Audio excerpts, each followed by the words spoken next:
Okay, a hot, humid day, but you can see I've got the rust off the top of the chassis in addition to the front and rear. There's some pitting, but looks a lot better than it did. It'll function. And got everything cleaned up. Still need to do a little more detail in this area if I can get that out. And I've got all the tube sockets cleaned up as well. Less the ground connections here. 1, 2, 3 back to chassis ground. So I'm going to go ahead and start with the heater string wiring. Get that done, and then I'll bring you guys back for an update. I have the heater string wiring complete, less my tie-in points back to the switch and the can dome resistor that resided here. The on-off control and volume control is seized up, just locked up. I can just rotate it just a bit. And the old tuning condenser, de-rusted. Still need to polish it up a bit, maybe do a little touch up, but it's looking much better. And of course the can dome was bad, so 2 new power resistors in series, and I'll just use a little epoxy to place them on the chassis. So this leaves me enough space to squeeze in the output transformer that's mounted to the speaker itself. You can also see I've got the new on-off volume control in. This one's a perfect fit, so glad I had that in the junk box. Again, 500K.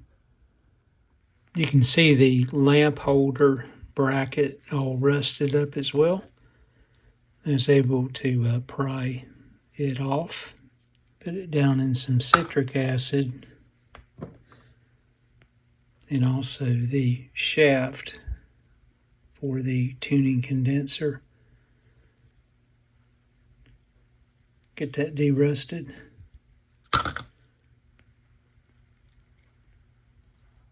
Just a quick update on where I'm at. I've got the can dome replacement done with 2 modern day power resistors. I think that'll work out well. A new line cord, UL knot, tied into the switch. I did reverse everything to make the set safer. Again, these are hot chassis sets. I'll power it up using my isolated variac. Again, I did reverse the switch over from the neutral side back over to the hot side. Still got to put the safety cap in, and I'm very close after replacing the 46 bulb in here with a 47. I'll tie this in on a temporary basis, install the tubes, and make certain that our heater string is working as the design indicates. And one more added touch, just a little heat shrink over the old cloth wire, just to keep it from fraying. Let me grab the heat gun back here and shrink this down. Just a little gaffer tape there as well on the old fish paper on the socket. Get the leads clean. You can see the heat shrink, the wire tinted.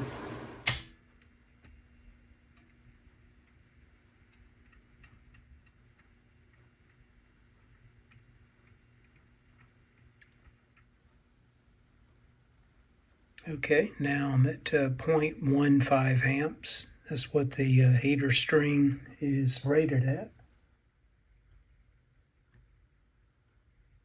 Another quick update where I'm at. I've got the oscillator coil tied in that first IF transformer with the new lead wire dress, and got all the trimmers cleaned up. Still got to tie in my grid or diode return leg. And I think up next, I'm going to go ahead and grab, if I can find it here.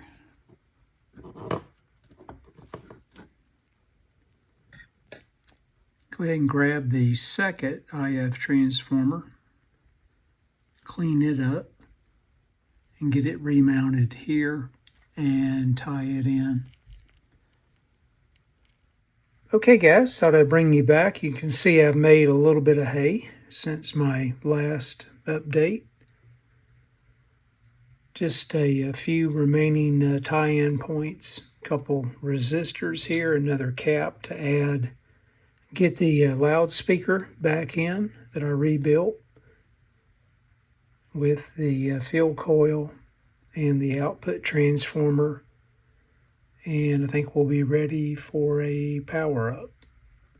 See the wiring, just using pushback wiring, makes it a lot neater and definitely not as cluttered looking as it was before.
Thanks for watching and listening, folks. Everyone out there, take care, stay well.